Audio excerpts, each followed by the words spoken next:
राधे राधे। राम से बड़ा राम का नाम, राम से बड़ा राम का नाम। नाम की महिमा बहुत ही अद्भुत है। अगर यदि कभी आपको समय मिले तो एक बार अवश्य रूप से भक्तमाल स्तोत्र या भक्तमाल की कथा अवश्य अपने जीवन में एक बार आप अवश्य पढ़ें। देखिए, मानव जीवन हमें प्राप्त हुआ है केवल भक्ति के लिए। एक बार की कथा है कि एक शिशु अपने माता के गर्भ में रहता है। यह आपको भागवत पुराण में प्राप्त होगी 11वें स्कंद में। इसे हम कहते हैं गर्भस्थ शिशु स्तुति, यानी जो गर्भ में जो बालक था वो भगवान की स्तुति करता है कि प्रभु मुझे इस अंधकूप से बाहर निकालो, मैं आपकी भक्ति करूंगा, आपका नाम लूंगा, आप में अपना मन समर्पित करूंगा।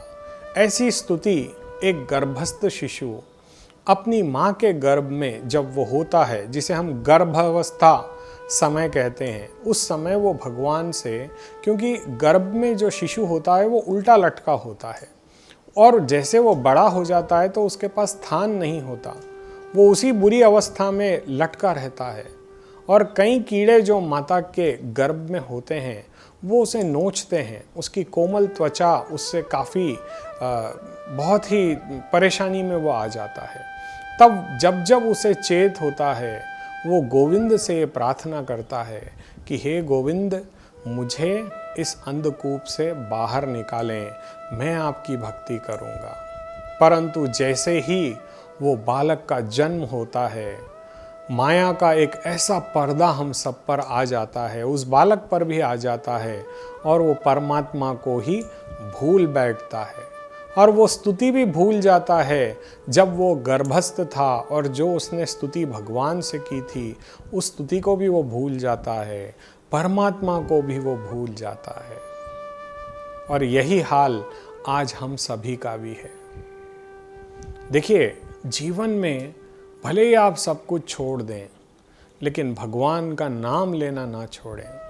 आज कलयुग के अंदर, कलयुग तो केवल नाम आधारा, तुलसीदास जी ने बहुत अच्छी बात कही कि कलयुग केवल नाम आधारा, सुमिर सुमिर नर उतरे पारा। कितनी अच्छी बात कही है तुलसीदास जी ने। लेकिन नाम जप करना उतना ही कठिन है। हाँ, बहुत कठिन है। कभी आप कोशिश करके देखिए, एक आधी घंटा आप अपनी आंखें बंद करके किसी भी भगवान का नाम लेकर देखें, आप नहीं ले पाओगे। आपका मन आपको भक्ति करने नहीं देगा, परमात्मा का नाम लेने नहीं देगा। हमारे पास ऐसे असंख्य भक्त हैं जिन्होंने भगवान का नाम जप से ऐसे ऐसे दिव्य लोक प्राप्त किए, ऐसी ऐसी सिद्धियां प्राप्त की जो एक साधारण व्यक्ति के लिए संभव ही नहीं है। इसका सीधा उदाहरण है अर्जुन। अर्जुन का रोया रोया भगवान कृष्ण को पुकारता था। और देखिए भगवान की कैसे विशेष कृपा अर्जुन पर थी। चैतन्य महाप्रभु, जिनका मन तो राधा रानी का था, क्योंकि एक बार का एक प्रसंग आता है भागवत में कि राधा रानी और कृष्ण जी बैठे थे। राधा रानी के नेत्रों से आंसू बह रहे थे क्योंकि गोविंद उन्हें छोड़ करके मथुरा जा रहे थे। तो राधा रानी कहती है कि हे गोविंद, यदि तुम्हारा मन राधा का होता तो तुम मेरी पीड़ा को समझ सकते। तब भगवान गोविंद ने राधा रानी को यह वचन दिया कि अगले जन्म में ऐसा ही होगा राधे, मेरा तन तो मेरा रहेगा परंतु मेरा मन तुम्हारा रहेगा। यानी राधा रानी का मन होगा और शरीर गोविंद का होगा।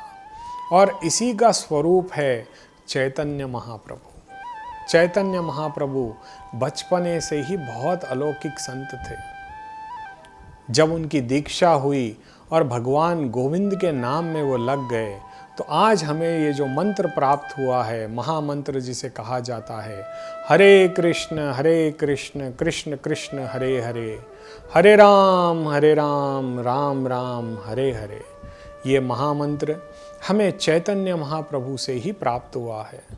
चैतन्य महाप्रभु नित्य हरि नाम के संकीर्तन में अपने मन को लगाए रखते थे।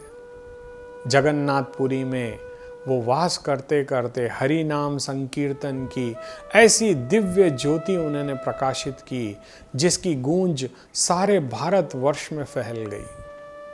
तब किसी भी जाति के व्यक्ति को इस महामंत्र को बिना किसी नियम के लेने का आज़ादी थी। मतलब देखिए, कुछ मंत्रों को जैसे होता है ना, जैसे साबर मंत्र होते हैं, बीज मंत्र होते हैं, ऐसे हर प्रकार का मंत्र होता है, परंतु इस महामंत्र को किसी भी अवस्था में पढ़ा जा सकता है। और ये हमें प्राप्त हुआ है चैतन्य महाप्रभु से। अब आप इसी श्रृंखला में और एक परम भक्त हैं हनुमान जी। वो नित्य राम नाम जपते रहते हैं। जब उन्हें समय मिल जाए, श्री राम जय जय राम। आज भी यदि आप चाहो तो हनुमान जी के दर्शन प्राप्त कर सकते हैं। केवल आपको राम नाम में धुन गाना होगा और अपने मन में राम को लाना होगा। उसी क्षण, उसी समय आपको हनुमान जी के दिव्य दर्शन प्राप्त हो सकते हैं।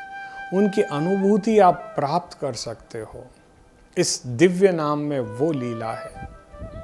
और इसी श्रृंखला में आप देव ऋषि नारद को देख सकते हैं, जिनका हर पल नारायण नारायण नारायण नारायण, चाहे वो कैसी भी लीला करें, वो हर पल केवल नारायण नारायण ही करते थे।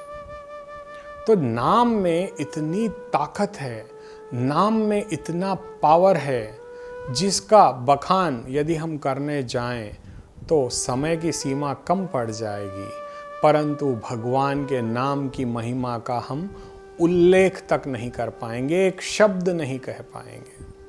प्रभु के नाम में इतनी ताकत है कि आज इस कलयुग में हमें राम नाम ही, हमें कृष्ण नाम ही हमारी समस्त समस्याओं से बाहर आने का एक उत्तम मार्ग है।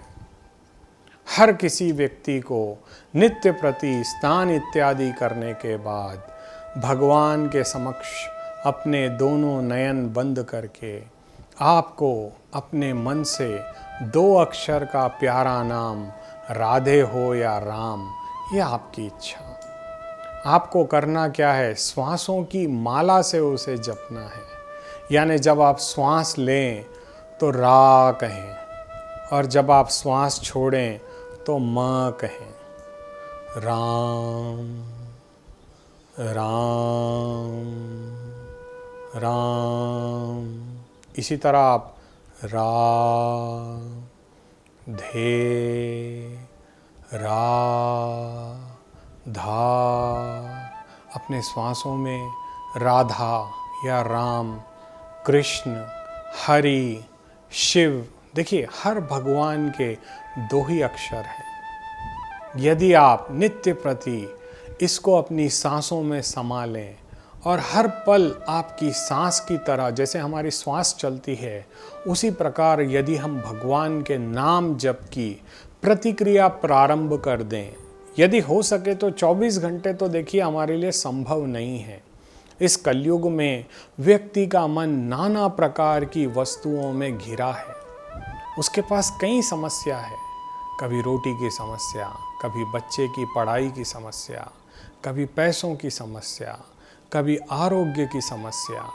नित्य प्रति उसके जीवन में एक समस्या के बाद एक समस्या आती ही है, और वो ये नहीं समझ पाता कि इन समस्याओं से बाहर जाने का केवल एक मार्ग है, और वो है भक्ति।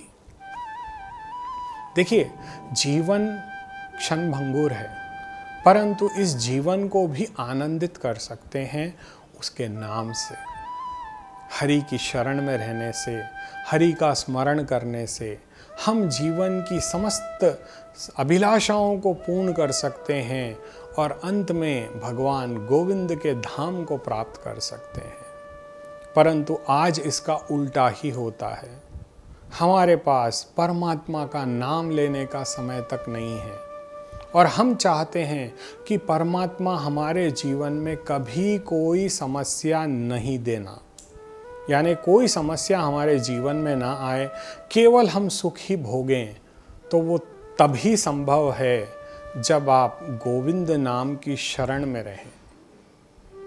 बड़े बड़े भक्त, यदि उनका चरित्र यदि आप कभी श्रवण करें, कभी पढ़ें, आपको जब भी समय मिले एक बार किसी भी भक्त का चरित्र उठा करके देखिए, आपको यही प्राप्त होगा कि जिन्होंने भगवान के नाम का जाप किया। जाप का मतलब ये नहीं कि आप माला लेकर के बैठ जाएं। जाप मन से होना चाहिए, श्वासों से होना चाहिए, और इसके लिए सर्वप्रथम अपने नेत्रों को बंद करके आप भगवान में अपने मन को समर्पित करें, उनका नाम लें, उनकी शरण मांगें, क्योंकि जिस पर हरि शरण में जो प्राप्त कर लेगा अपने आप को, उसके जीवन में कभी किसी भी प्रकार का दुख नहीं हो सकता। यदि कोई दुख आ भी जाए, देखिए आप किसी भी भक्त का चरित्र उठा करके देख लीजिए, कष्ट तो हर भक्त को उठाना ही पड़ा। क्या हनुमान जी के जीवन में कष्ट नहीं थे? क्या मीराबाई के जीवन में कष्ट नहीं थे? क्या नारद मुनि जी के जीवन में कष्ट नहीं थे? क्या अर्जुन के जीवन में कष्ट नहीं थे? लेकिन उन कष्टों से वो उबरे किस शक्ति की वजह से? केवल हरि नाम की वजह से। हरि नाम में वो दिव्य ताकत है जो हरि से भी बड़ी है। वो इसीलिए तो कहते हैं ना, भक्त से भगवान, लेकिन भगवान से भी बड़ा है भगवान का नाम। और आज इस कलयुग में हमें ये परम आवश्यक है कि हम उस नाम की गंगा में अपने मन को समर्पित करें। केवल जीवा से भगवान का नाम लेने से हमें कोई सुख प्राप्त नहीं होगा। आज के युग में भजन होते हैं, आप किसी भी कीर्तन में चले जाइए, दिखावा ज़्यादा हो गया है, भक्ति नाम मात्र की है। कोई भी व्यक्ति भगवान का नाम नहीं लेना चाहता। यदि भक्ति में आप भगवान का नाम नहीं लेंगे तो आपका उद्धार कैसे होगा? इन सांसारिक बंधनों से आपको मुक्ति प्रदान करने वाला केवल हरि का नाम ही है। और आज हम उसी हरि नाम से दूर हो रहे हैं। आज यदि किसी घर में कोई डीजे आ जाए या कोई म्यूज़िक सिस्टम आ जाए तो लोग उसमें बड़ा आनंदित फील करते हैं। किसी भी बारात में आप देख लीजिए, लोगों को नाचने में बड़ा आनंद आता है। और भगवान भी कहते हैं कि तुमको जगत में हम नचाते ही रहेंगे। यदि हो सके तो कभी सूरदास की तरह भक्ति करें, कीर्तन करना है तो सूरदास की तरह करें कि केवल हरि के लिए ही भजन गाया जाए। भक्ति करनी हो तो मीराबाई जैसी करें, अर्जुन जैसी करें, हनुमान जैसी करें। ये ऐसे ऐसे दिव्य विभूतियाँ हुए हैं जो इस कलयुग में भक्ति का ज्ञान हमें आज भी प्रदान कर रहे हैं। परंतु हम अपने मन से परमात्मा के समीप नहीं रहने की वजह से आज नाना प्रकार की समस्याओं में घिरे हैं। यदि आप भी चाहते हैं कि आपके जीवन में कभी कोई समस्या न रहे, आपके प्रारब्ध के संचित पाप आपको इस जीवन में दुखी ना कर सकें, तो फिर इसकी कटाई हो सकती है केवल कीर्तन से, हरि के नाम से। हरि नाम की ऐसी ऐसी दिव्य अलौकिक महिमा है कि व्यक्ति अपने मन को यदि हरि नाम में समर्पित कर दे, अरे आप उतना नहीं कर पाते हो तो केवल एक प्रहर, यदि वो कहते हैं ना एक प्रहर भी आपसे नहीं हो सकता है, तो कम से कम आप 30 मिनट दे दीजिए। 30 मिनट भी आपसे ना हो तो 15 मिनट ही दे दीजिए।